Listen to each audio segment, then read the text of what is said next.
J'attends que tu décroches, je sonne dans ta poche, je vibre. Allô, je peux enfin t'entendre, j'arrive, rien à comprendre, c'est coupé. Ça peut pas venir de moi, j'ai un fan de compète et mes barres sont complètes, c'est toi. Et vous êtes bien sur la chaîne Espace Monténégro. Je vous fais découvrir la ville de Tivat. Donc c'est très animé. Et pourtant, nous ne sommes pas à la pleine saison, loin de là. Enfin, comme d'habitude, c'est mignon, c'est sympa. Il y a des bateaux magnifiques. Je sais pas si vous voyez derrière moi, il y a des voiliers, des bateaux immenses en bois là. C'est super. Donc alors, aujourd'hui on va aborder le sujet d'un sondage qui a eu lieu en France il y a pas longtemps sur les crypto-monnaies. Alors, le sondage était le suivant. Je vous offre 100 € ou je vous offre un bitcoin. Qu'est-ce que vous préférez? Alors, j'espère que vous vous ferez un plaisir de répondre à la question dans les commentaires, mais il s'est avéré que la majorité des Français dans ce reportage ont dit qu'ils prenaient les 100 €. Non mais vous êtes sérieux là? Vous prenez les 100 €. La majorité des Français prennent les 100 €. Et après la question suivante c'était: est-ce que vous savez à combien est le bitcoin? Quand le gars a répondu 100 €. Non, je sais même pas ce que c'est le bitcoin. La majorité des gens le savaient, ou ceux qui savaient ce que c'était un bitcoin, ils disaient ouais mais c'est un argent numérique ou je sais pas trop quoi. Je sais pas, ça m'intéresse pas trop. Gna gna. Non mais attendez. À combien est-il ce bitcoin? Ah bah il est à 100 000 $. Donc vous préférez 100 € que 100 000 $. Ah oui, mais vous comprenez, c'est de l'argent numérique, c'est du virtuel, ça n'existe pas en vrai. Ouais. Et ton argent qui est sur le compte, quand tu payes avec ta carte bancaire, c'est de l'argent quoi? Ça, c'est pas de l'argent virtuel? C'est pas de l'argent numérique? Ah non mais là on touche le fond, il y a un vrai problème d'information. Alors c'est vrai qu'on n'a pas eu une éducation en France sur l'éducation financière, on a zéro d'éducation financière. D'accord, mais quand même, il va falloir donner de l'information, et ce que je vais essayer de vous donner aujourd'hui, c'est vous donner de l'information sur les actifs numériques. C'est l'avenir. Pour ceux qui n'ont pas compris ça, c'est dommage. Pour ceux qui suivent cette chaîne, à mon avis, ils savent ce que c'est un bitcoin, et je pense pas que beaucoup vont répondre les 100 €. Mais bien sûr qu'il faut prendre le bitcoin. Oui, mais le problème, c'est que je sais pas comment on va le récupérer, je sais pas faire. Ouais, bah tu te renseignes et puis tu prends tes 100 000. Quand même pas déconner, non? Le monde à l'envers. Donc c'est très important de faire de l'information financière par rapport à ça et de se renseigner. Alors aujourd'hui, on a tous les outils, hein. On a YouTube. Moi, j'ai commencé à regarder les actifs numériques. Bah, j'ai pas eu de soucis, hein. Je me tape des vidéos, il y a des choses bien, il y a des choses moins bien, il y a du bien, il y a du vrai, il y a du faux. Mais au bout d'un moment, c'est forcément une opinion. Et on arrive enfin à savoir comment acheter des actifs numériques, que ce soit de la bourse ou que ce soit des cryptos. Je vous montre un petit peu derrière, là, parce que c'est magnifique derrière. Il y a des terrasses tout le long, hein, je pense que vous voyez quand même. Mais bien sûr qu'il faut se renseigner au niveau actif numérique, et bien sûr qu'il faut prendre le bitcoin à 100 000 $. De toute manière, si vous voulez récupérer un bitcoin, c'est pas compliqué. Admettons, on vous offre un bitcoin. Mais tu télécharges l'application Revolut ou Boursorama, tu ouvres ton compte, on voit ton passeport, comme quoi, bah oui, cet argent est bien à toi, et le compte est à toi, et puis bah, tu vends ce bitcoin et tu fais venir sur ton compte pour toucher les 100 000. Non, mais là, j'avoue que je tombe quand même un petit peu sur les fesses, là. Et non, faut être sérieux, là. Il faut vraiment donner de l'information à ce niveau-là. Et c'est vrai qu'en France, on n'a pas eu d'éducation financière. Et puis surtout, on a la retraite qui est prise soi-disant en charge. Donc, tout va être payé par la retraite, etc. Donc, on n'a pas de souci. Donc, on n'a pas à s'informer. Mais il faut savoir quand même qu'aux États-Unis et dans beaucoup de pays du monde, les gens payent leur retraite. Donc, ils investissent aujourd'hui. Il y a plein de retraités américains aujourd'hui qui achètent chez BlackRock des ETF, qui achètent des placements pour leur retraite, mais automatiquement, ça y est, BlackRock va mettre 1, 2, 3%, même, d'ailleurs, vous êtes même pas au courant, mais vous avez certainement, si un Américain, par exemple, a automatiquement du Circle, a automatiquement des actions, et des actions qui sont adossées à ces crypto-monnaies, même si ça représente 2 ou 3% dans le portefeuille, automatiquement, ça va venir. Donc, il faut à tout prix se renseigner parce qu'on est encore les retardataires, on est encore au temps du Minitel, à l'époque, alors que Internet est en train d'exploser. C'est exactement pareil. On est encore à la rue. Les Français, on est complètement à la rue. Voyons, il y a un port avec des bateaux, là, ça rigole pas. À Tivat, c'est quand même plutôt sympa. Ah bah d'ailleurs, ils vendent des bateaux, là. Ah ouais, quand même. 15 millions de bateaux, ça fait mal. Bon, après, c'est des palaces, hein, les machins. Non, il faut revenir sérieux, il faut à tout prix que les Français, vous ayez de l'éducation et il faut faire votre propre éducation. Vous n'avez pas besoin de prendre des cours, vous n'avez pas besoin de payer des formations à la con sur ceux qui vous vendent des formations. Vous n'avez pas besoin de payer des formations. Vous avez juste à vous taper des heures et à vous renseigner sur quelles sont les possibilités demain d'investissement. C'est très très important de revenir sur l'investissement. De toute manière, si vous n'investissez pas, eh ben votre vie ne changera pas. Voilà, vous voulez changer votre vie, vous investissez. Automatiquement, vous allez acheter avec un courtier, je prends l'exemple qui me vient en tête, là, de Giraud, où il y en a plein des courtiers, vous achetez des actions, et vous êtes patient. Les investissements, on ne fait pas de la one-shop, on n'est pas des traders, on n'achète pas, on revend. Ou j'achète haut et puis je revends quand c'est bas. Non, je fais un placement sur 1 an, 2 ans, 3 ans, cet argent, j'en ai pas besoin, je le bloque ou je l'investis régulièrement tous les mois, que ce soit dans des actions ou que ce soit dans des cryptos. Vous attendez, puis un jour, vous regarderez. Mais bon, c'est avère que quand on est là-dedans, je dirais pas qu'on regarde toutes les semaines, mais ou pas tous les jours, mais pas loin. Donc on reste dedans et on s'intéresse.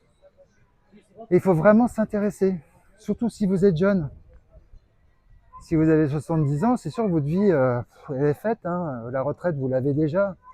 Et je ne pense pas que les gens qui regardent cette vidéo, ce sont des retraités, je ne pense pas.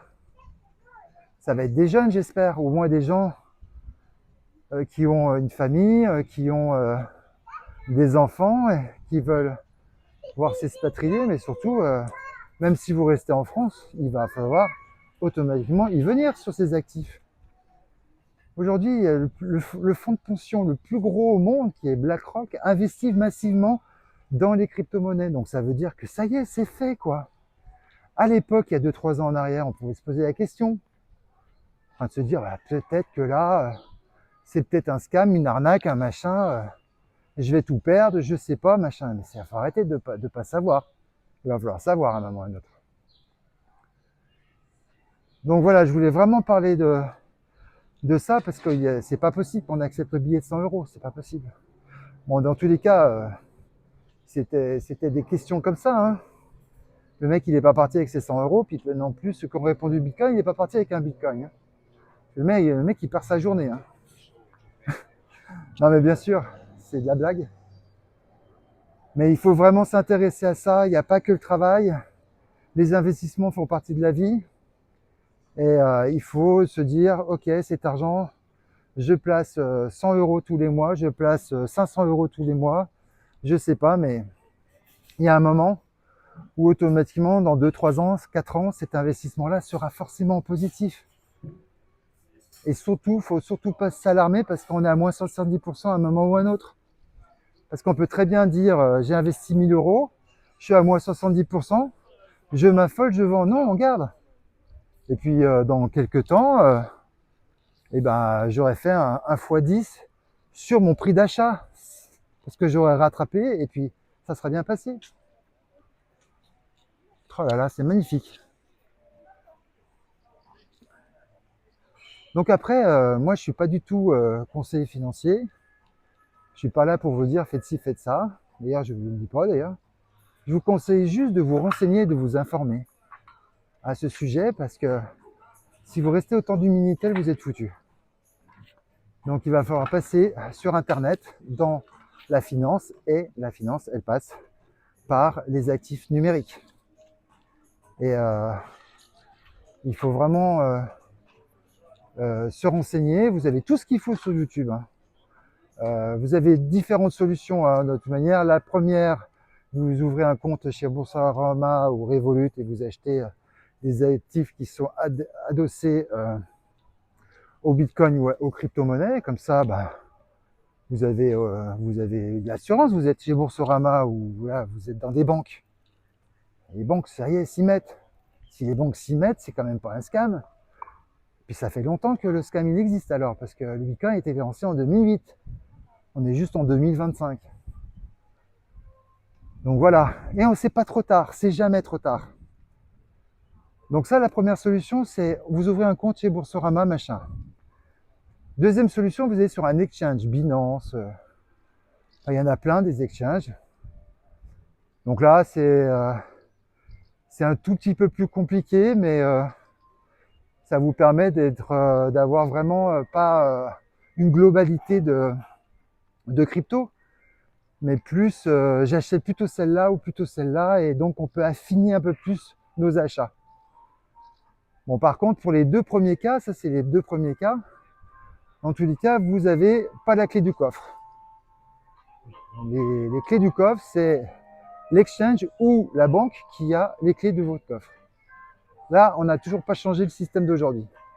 On est à la merci, en fin de compte, de ces banques ou exchange. Et la troisième solution, c'est une clé privée, qui s'appelle la numéro 1 mondiale, c'est en plus une boîte française qui s'appelle Ledger, mais il y en a plein. Et là, vous avez un petit système avec 24 mots qui sont la clé de votre portefeuille. Vous pouvez perdre votre clé, c'est pas un problème. Vous achetez vos crypto-monnaies avec votre clé. Et puis, vous pouvez les acheter, les revendre, faites ce que vous voulez avec votre clé. C'est une petite clé USB, hein, c'est pas compliqué. Hein. Mais là, vous avez la clé du coffre. Vous perdez votre clé, vous rachetez une clé, vous remettez la clé, donc les 24 mots dedans, et tout réapparaît. Les crypto-monnaies ne sont pas dans votre clé. Elles sont sur la blockchain, mais vous avez la clé de la serrure pour rentrer. Donc ça, c'est quand même important d'y penser. Hein. D'autant plus que, par exemple, aujourd'hui, au Monténégro, vous avez déjà la possibilité d'acheter des biens immobiliers avec des crypto-monnaies. C'est le cas aussi dans plein de pays maintenant. Ça va complètement exploser. Aux États-Unis, à Dubaï, mais même au Monténégro. Et puis demain, vous pourrez acheter des crypto-monnaies avec des biens immobiliers avec des crypto-monnaies. Donc c'est pas de l'argent virtuel, c'est de l'argent en vrai. Faut arrêter d'avoir peur de ça, quoi. Puis de toute façon, c'est l'avenir. Tout va passer par là. Fin 2025, le système SWIFT qui fait toutes les transactions dans le monde, quand vous verrez de l'argent, par exemple aux États-Unis, vous allez passer par SWIFT. Tout ça, ça va être abandonné. SWIFT va passer par le système avec la blockchain. Donc automatiquement, tout va passer sur la blockchain. Tout. Voilà, tout ce qui est financier passera par la blockchain demain. Parce que c'est intraçable, parce que Il n'y a pas de risque, parce que c'est simple, parce que c'est facile, parce que il n'y a pas de coût. Vous pourrez transférer de l'argent en instantané aux États-Unis avec quelques centimes d'euros. Donc automatiquement, et demain vous faites un virement aux États-Unis, peu importe le montant, vous avez au moins pour 25 balles. Faut arrêter de déconner, quoi. Tout ça, c'est pas tenable dans le temps. On va passer dans une autre dimension. Donc ceux qui veulent rester au Minitel, écoutez, vous changez de chaîne. Puis surtout, vous restez bien en France, parce que c'est pas la peine d'aller chercher midi à 14h. Par contre, si vous voulez un petit peu vous en sortir, il va falloir vous intéresser et vous former. Le plus important, moi je peux donner que de l'information, je peux pas vous former. Il y a des gens qui vous forment gratuitement sur YouTube. Donc il y a un moment, et ne payez pas des formations, c'est de l'arnaque. J'en ai pas fait des frais parce que j'ai bien compris ça rapidement. Bon bah ça c'est du yacht quand même, hein. On regarde comme ça, mais en fin de compte, franchement, ils ont rien envié à Saint-Tropez ou je sais pas trop quoi. Hein. Parce que il y a plus de bateaux de luxe ici qu'à Saint-Tropez. Bon, peut-être pas à Monte-Carlo, pas du moins à Monaco, mais on doit être quand même pas loin parce qu'il y a plusieurs étages, il y a plusieurs quais. Hein. Oui, pas tout vous montrer là. Il faudrait un drone. Mais moi, je fais pas de drone. Hein. Je suis pas là pour faire un guide touristique. Je suis là pour vous donner de l'information sur l'expatriation. Aujourd'hui, tout le monde connaît la Croatie parce que c'est dans l'Union européenne. Le Monténégro est un petit peu en retard par rapport à la Croatie, mais ils sont pas encore dans l'Union européenne. Ça peut être en 2026, comme ça peut être en 2028, comme en 2030. Ça peut prendre encore beaucoup de temps, hein, on ne sait pas ça. Hein. Mais le Monténégro, ça sera la place où il faudra habiter, quoi. C'est le moment là. C'est le moment, l'immobilier est encore pas trop cher, la vie est pas trop chère, une qualité qui est top, donc il va falloir s'intéresser à ce pays. Enfin moi du moins, c'est celui que j'ai choisi. J'ai pas choisi au hasard, ne croyez pas ça. Hein. L'Albanie, je vais juste aller la visiter, mais j'habiterai pas l'Albanie, j'irai pas là-bas. Déjà, ils n'ont pas une monnaie qui est l'euro, donc déjà ça complique. Ils ont une monnaie en monnaie qui vaut rien. Donc moi, j'investis pas des sommes dans une monnaie qui vaut rien ou dans un pays où la monnaie est bancale. Donc ça, c'est la première chose. Après, l'Albanie est beaucoup plus pauvre que le Monténégro. Hein. C'est moins cher qu'en Croatie, mais le Monténégro est un compromis entre la Croatie et l'Albanie. L'Albanie, c'est vraiment trop beau. Après, si on descend en Grèce, bon, alors là, eux, ils sont fait complètement enfler. Tout a été vendu aux Chinois, à des actifs, des ports, etc., des privés. Donc aujourd'hui, plus rien leur appartient. Ils sont endettés jusqu'au cou à 175% de PIB, je crois. Donc voilà, bon, la Grèce, on oublie. L'Albanie, ça sera bien dans 5 ou 10 ans. Si vous avez l'intention de vous expatrier dans 5 ou 10 ans, parce que vous aurez pris un ou deux coups de couteau, à ce moment-là, vous réveillerez, vous direz, ah là, je pars. Alors, quel est le pays qui va monter? Ok, l'Albanie dans 5 ans, ça sera le moment, dans 10 ans, ça sera le moment, mais pour l'instant, c'est peut-être encore trop tôt. Le moment idéal, entre 2025 et 2030, c'est le Monténégro. Il n'y a pas à tortiller, vous pouvez faire tous les pays, il n'y a pas mieux. Je le sais. Et je vous l'assure que en étant ici, j'arrive pas encore aujourd'hui à me dire ouais, il faut que je ferme la porte à clé, il faut que je fasse gaffe si les vitres sont bien baissées de la voiture, faut pas que j'oublie ci, faut pas que j'oublie ça. Mais en fin de compte, moi j'ai rencontré des gens ici, des Français qui vivent ici. Ils me disent mais attends, t'en as pour un an, hein, tu vas t'y mettre. Par contre, dans un an, tu vas vite prendre le pli et après tu laisses tout traîner. En fin de compte, il n'y a pas de vol. C'est vraiment bien. Donc, il va vraiment falloir penser à faire quelque chose par rapport à ça. Et les actifs numériques, ça va être votre futur. Hein. Si vous avez 20 ans, vous avez 30 ans, vous avez 40 ans, c'est votre futur, même si vous en avez 50. Hein, moi j'ai 50, c'est mon année. Hein.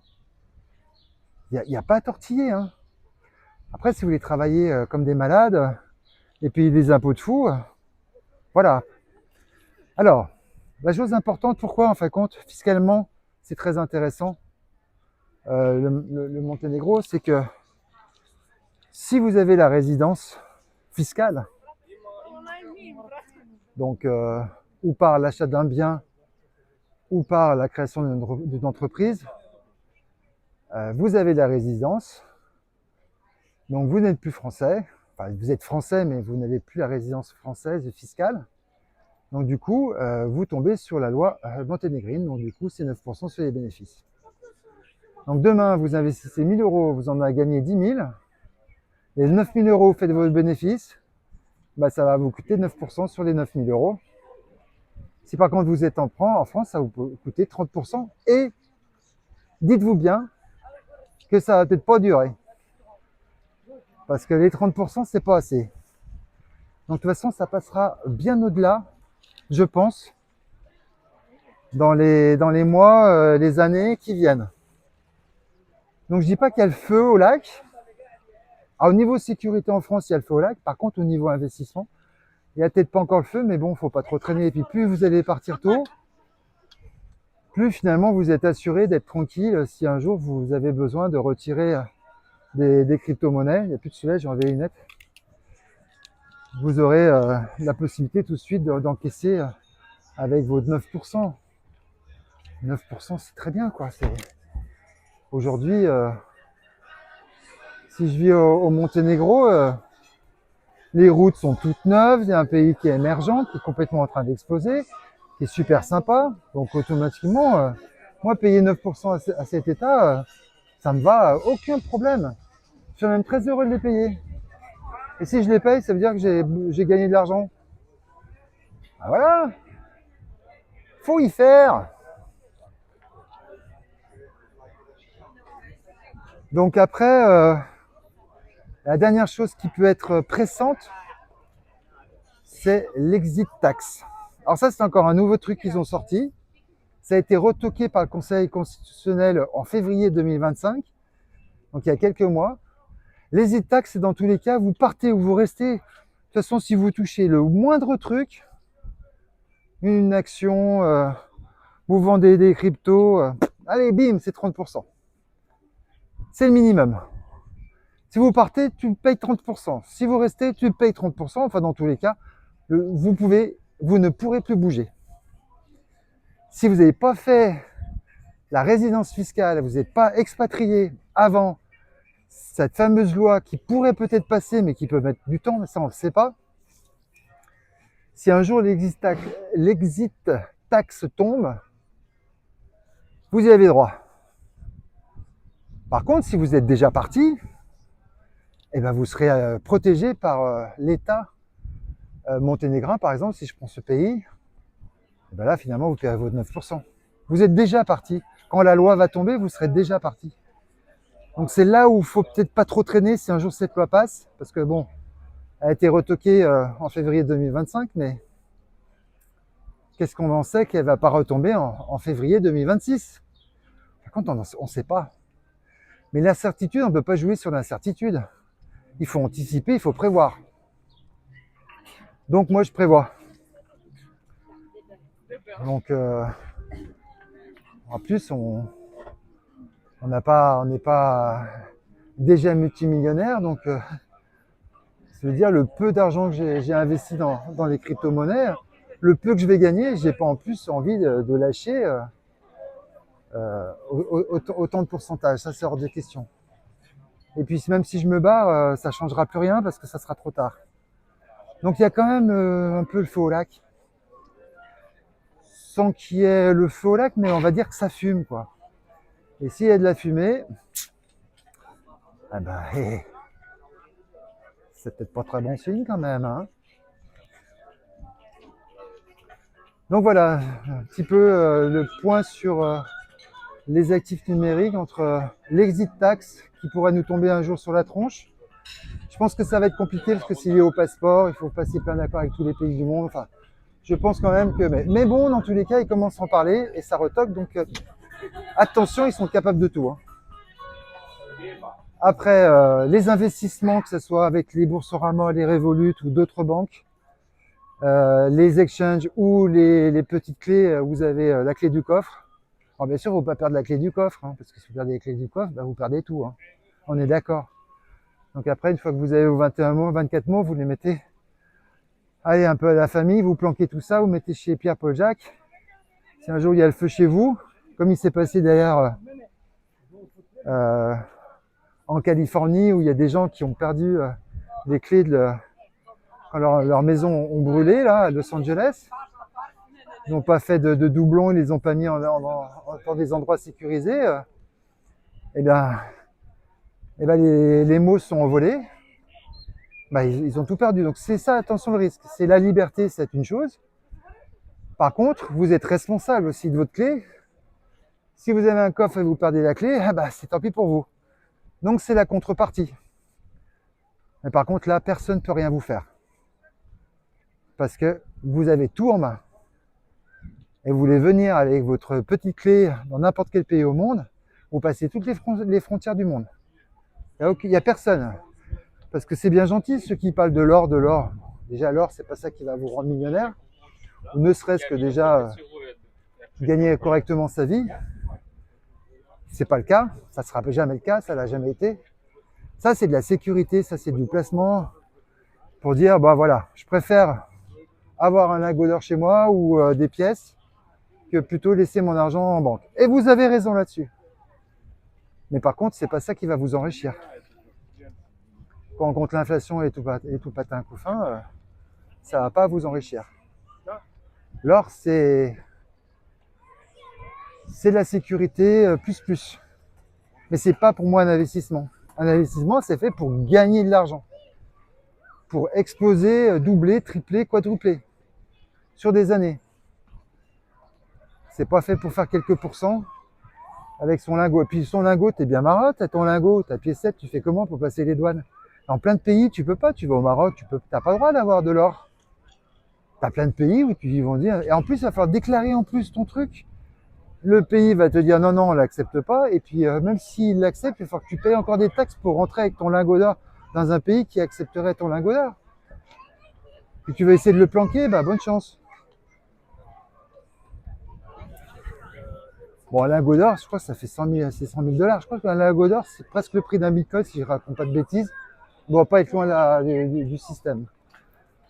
Bon, voilà. Donc, vous n'avez pas besoin de mettre des grosses sommes non plus. On peut commencer petit. Mettez 100 € tous les mois. Mettez un peu des économies. Elles seront mieux en crypto-monnaie ou ailleurs, ou même en or que sur un compte en banque. Demain, la banque, elle ferme. Bon, bah écoute, tu auras le droit d'aller retirer 50 € par mois ou par semaine, s'ils sont gentils. Et encore, faut faire attention à ça, hein. On n'est pas à l'abri qu'une banque ferme. Hein. Si en plus ça tombe sur la vôtre, pas de bol. Au moins avec ta petite clé, tu passes partout et c'est toi qui as ton coffre-fort avec toi. C'est royal. Bon, allez, dans tous les cas, je vais vous laisser pour ce soir. Tivat, vous avez vu Tivat un petit peu rapidement. Mais bon, de toute façon, moi je fais pas guide touristique comme je vous l'ai dit, donc, de toute façon, les vidéos, c'est que ça. C'est vous cette pocota. Vous allez voir ailleurs si j'y suis. Hein, bon, allez, c'est gentil, dans tous les cas, je plaisante. Je vous remercie de votre écoute. Allez, pour les informations que je vous ai données, j'espère vous mettre un petit like. Parce que j'aimerais bien quand même donner de l'information, pas forcément, alors c'est gratuit. Mais bon, c'est juste un remerciement pour m'encourager à continuer. Enfin voilà. Allez, tchou, bye bye, à bientôt.